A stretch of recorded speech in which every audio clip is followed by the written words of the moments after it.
The letter arrived on a Tuesday, smeared with cheap ink and smug authority, demanding $5,600 for a mailbox that had stood longer than the HOA president's ego. I laughed so hard I nearly choked on my coffee, but the joke soured when I realized they weren't kidding.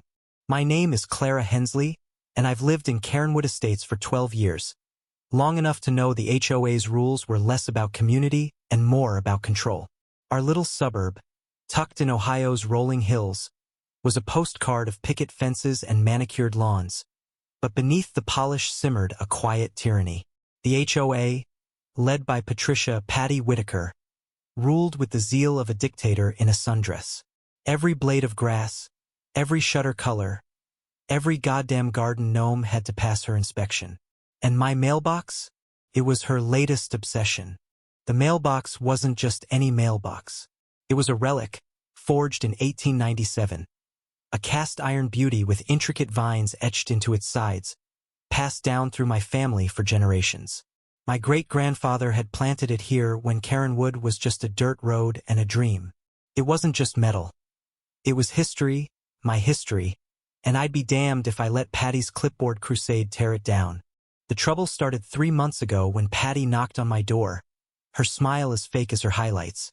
"Clara, your mailbox violates Regulation 4.2.1 non-compliant design and excessive wear," she said, handing me a citation like it was a party invite.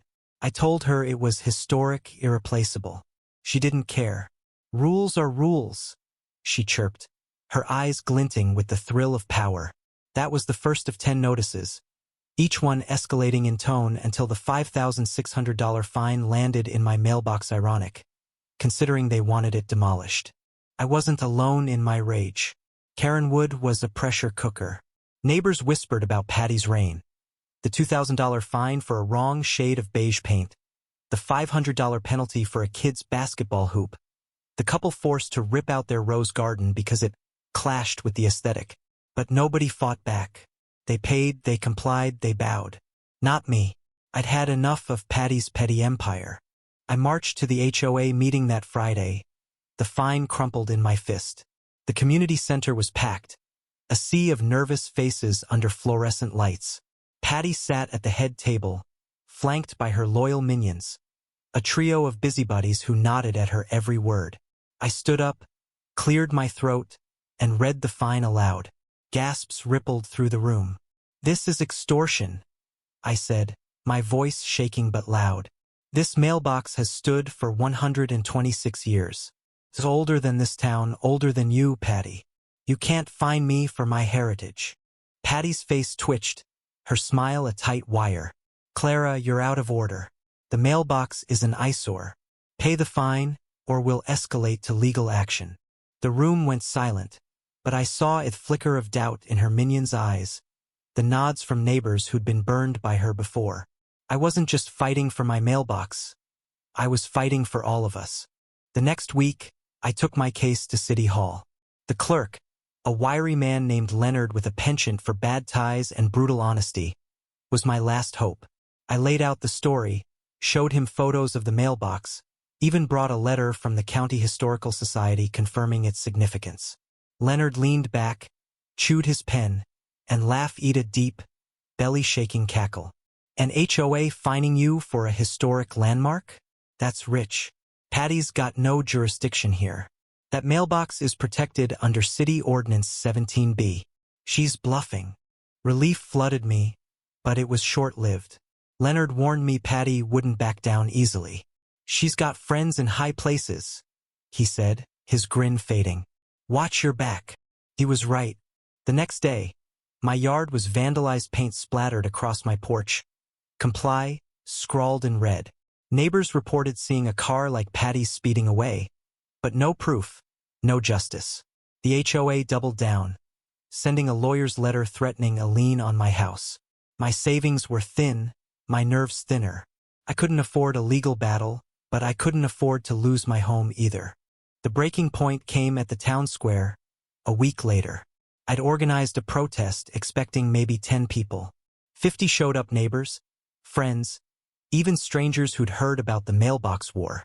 We held signs: "Save our history," "Stop HOA tyranny," Patty arrived, flanked by her lawyer and a security guard, her face a mask of fury.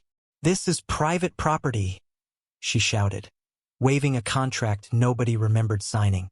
"Disperse or face consequences." I stepped forward, heart pounding. "Consequences? Like fining me for a mailbox older than your rules? Like terrorizing my home?" The crowd roared, emboldened. Patty's lawyer whispered in her ear, but she pushed him aside. "You're a disgrace, Clara. This town deserves better than your rusted junk." That's when Leonard appeared, strolling up with a manila folder and that same wicked grin. "Patty," he said, loud enough for all to hear, "your HOA's charter expired 6 months ago. You've got no authority. This fine is toilet paper."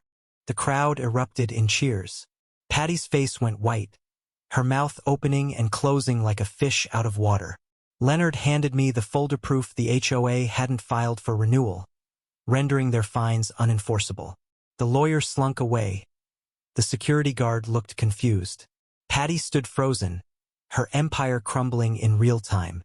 I should have felt triumphant, but all I felt was exhaustion. This wasn't just about a mailbox anymore. It was about a community crushed under petty power, about history erased for the sake of control. The aftermath was bitter. Patty resigned, humiliated, but not before spreading lies that I'd bribed Leonard. Some neighbors sided with her, calling me a troublemaker. Others thanked me, their own fines quietly dropped. The mailbox stayed, polished to a shine, a quiet middle finger to the HOA's ghost. But the town was fractured. Friendships ended, whispers lingered, and I couldn't walk my street without feeling eyes on me. Victory tasted like ash. I'd won, but at what cost? My savings were drained from legal consultations. My porch still bore faint paint stains, and the community I loved was split between those who saw me as a hero and those who saw me as a wrecking ball. The mailbox stood, but it was a reminder of how far we'd fallen, how a small group's obsession with control could tear us apart. I wondered if Patty felt the same sting of regret, or if she was too busy rewriting her story to care. Looking back, I don't know if I'd do it again. The fight was right, but the scars were deep. Karenwood's still beautiful, but it's not the same. Maybe it never was. What do you think? Was it worth fighting for a piece of history, or should I have just paid the fine and moved on? How do you balance justice with the cost to your community?